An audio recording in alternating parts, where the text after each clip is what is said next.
أهلا بيكم. سنة 1914 سيجموند فرويد كان قاعد مع مريضة، امرأة ذكية واعية متعلمة، لكنها كانت عايشة في مأساة. كل علاقة بتدخلها بتنتهي بنفس الطريقة. كل مرة بتختار راجل يبان ساحر لطيف مميز، وبتنتهي علاقتهم بنفس الطريقة بشكل مأساوي. وفرويد سألها: أنت فاهمة إيه اللي بيحصل؟ فقالت له: أيوه، أنا شايفة النمط لكن مش عارفة أوقفه، كأن حاجة جوايا بتشدني للألم. ومن الجلسة دي فرويد اكتشف واحدة من أغرب الظواهر النفسية في تاريخ البشرية. أنا إسماعيل أحمد ودي قناة الجانب الرمادي. يلا بينا نبدأ.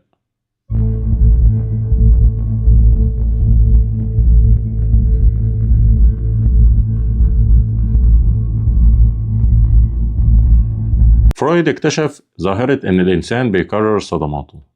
بس في البداية خلينا ما ننساش لايك شير سبسكرايب وفعل زر الجرس عشان دايما يوصلك كل جديد، وتعالى بينا نفهم.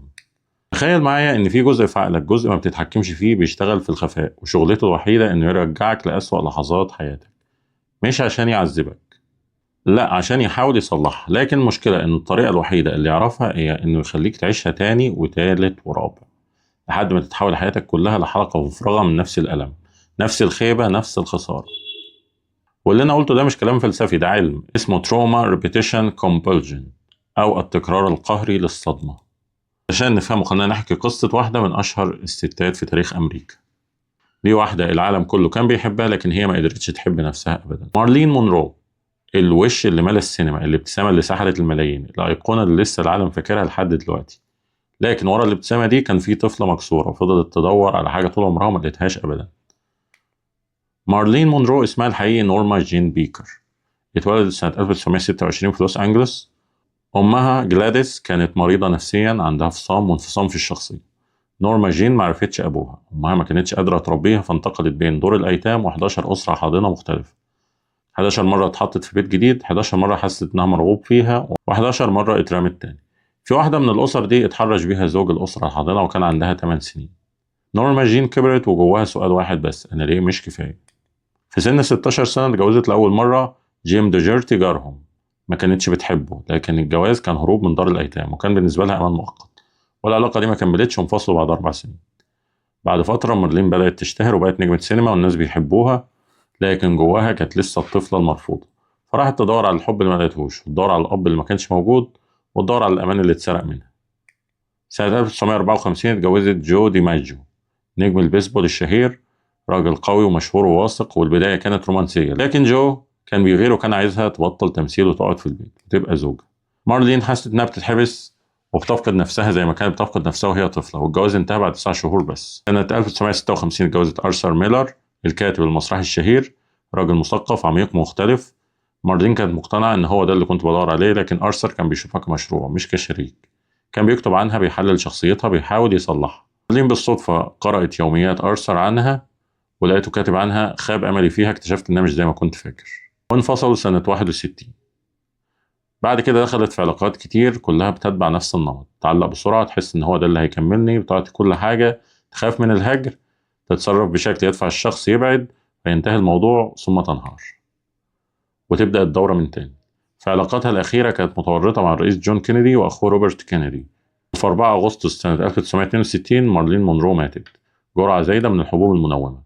الطب الشرعي قال انتحار محتمل، وكان عندها 36 سنة بس. والطفلة اللي كانت بتدور على الحب ماتت وهي لسه بتدور. خلينا نفهم ايه اللي حصل لمارلين وليه. سيجموند فرويد في بحثه فيما وراء مبدأ اللذة سنة 1920 لاحظ حاجة غريبة: الناس مش دايما بتدور على اللذة وتتجنب الألم، ساعات بتكرر التجارب المؤلمة بشكل قهري. فرويد سمى ده repetition compulsion، قهر التكرار. ليه بيحصل ده؟ أولا، محاولة السيطرة. تخيل إنك طفل صغير حصل لك موقف صادم وما كنتش قادر تتحكم فيه. عقلك الباطن بيقرر إن لو عدت الموقف ده تاني ممكن المرة دي أسيطر عليه وممكن أغير النهاية. مارلين ما كانتش بتختار رجالة غير متاحين عاطفيا عشان تتعذب، كانت بتختارهم عشان جزء منها كان بيقول المرة دي هاخد حبهم ومش هيسيبوني، والمرة دي هبقى كفاية. لكن طبعا ده ما كانش بيحصل، لأن أنت مش بتختار الشخص المناسب، أنت بتختار الشخص المألوف. السبب التاني الألفة مع الألم. الدماغ البشري بيحب حاجة اسمها predictability، القدرة على التنبؤ، حتى لو الحاجة المتوقعة مؤلمة هي أفضل من المجهول. أبحاث كتيرة في علم النفس بتأكد الناس اللي اتربوا في بيئات فوضوية أو مسيئة بيحسوا بعدم ارتياح لما يكونوا في بيئات مستقرة أو آمنة، مش لأنهم ما بيحبوش الاستقرار، لكن لأن الاستقرار غريب عليهم ومش مألوف، فالدماغ بتاعتهم بتقول في حاجة غلط، ده هادي قوي. مارلين نفسها قالت في واحد من آخر لقاءاتها: أنا مش عارفة أعيش من غير دراما، الهدوء بيخوفني. ده مش لأنها بتحب الدراما، لكن لأن عقلها الباطن كان بيدور على الفاميليار أو المألوف، والمألوف بالنسبة لمارلين كان الألم. السبب الثالث: الذاكرة الصدماتية الضمنية. في كتابه The Body Keeps the Score أو الجسد يحتفظ بالنتيجة للدكتور بيسل فان دير كولك، واحد من أكبر خبراء الصدمات في العالم، بيشرح إن الصدمات ما بتتخزنش في الدماغ كذكريات عادية. الذكريات العادية بتتخزن في الهيبوكامبس أو الحصين، وده جزء الدماغ المسؤول عن الذاكرة الواعية. لكن الصدمات بتتخزن في الأميجدالا أو اللوزة الدماغية، اللي هي الجزء المسؤول عن العواطف والغريزة. يعني إيه؟ يعني الصدمة مش ذكرى بنفتكرها، هي إحساس أو شعور أو رد فعل جسدي بيتفعل من غير ما نفهم ليه. مارلين ما كانتش بتفتكر بوعي إنها اتهجرت 11 مرة وده كان مؤلم، لأ، كانت بتتفاعل مع الرجالة الأقوياء والبعيدين عاطفيا عنها بطريقة لا واعية. كانت بتحس بانجذاب مش قادرة تفسره. خد بالك في تفصيلة مهمة في قصة مارلين: الرجالة اللي كانوا في حياتها ما كانوش وحشين طول الوقت، كانوا بيتناوبوا. يعني أيام بيبقوا وحشين وأيام بيبقوا كويسين، أسابيع بعد وبرود، لحظات اهتمام وعود. ده اسمه تروما بوندنج أو الارتباط الصدماتي. بيحصل لما الشخص نفسه هو مصدر الألم ومصدر الراحة. دماغك بتفرز أكسيتوسين اللي هو هرمون الارتباط في اللحظات الحلوة، وبتفرز كورتيزول اللي هو هرمون التوتر في اللحظات الوحشة. والتناوب ده بيخلق أقوى أنواع الإدمان. زي القمار بالظبط، ما تكسبش كل مرة، لكن لما بتكسب الإحساس بيبقى قوي جدا. كمان خد بالك من attachment patterns أو أنماط التعلق. جون بولبي عالم النفس البريطاني طور نظرية التعلق في الخمسينيات.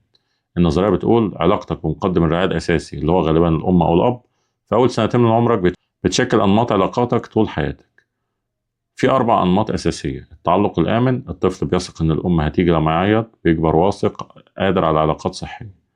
التعلق القلق، الأم ساعات بتيجي وساعات لأ، فالطفل بيكبر خايف من الهجر ومتشبث بالعلاقات.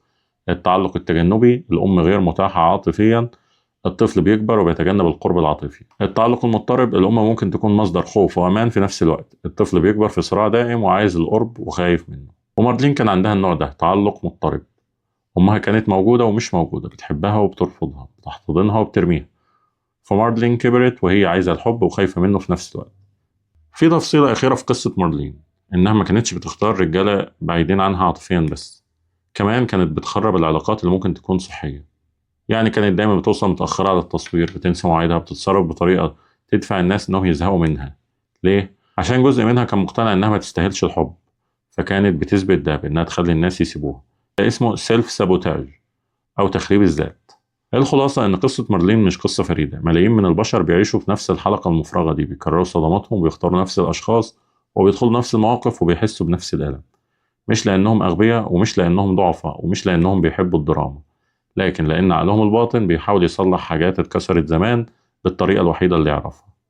والدرس النهائي: أنت مش محكوم عليك بماضيك، أنت بس محتاج تفهمه عشان تقدر تصححه وعشان تبطل تكرره. في النهاية ما تنساش فهمك لنفسك هو أول خطوة للتغيير، والوعي هو مفتاحك لكل خطوة جديدة. ولو عجبتك الحلقة ما تنساش لايك، شير، سبسكرايب وفعل زر الجرس عشان دايما يوصلك كل جديد. واشوفك في حلقة جديدة جوه عقلك.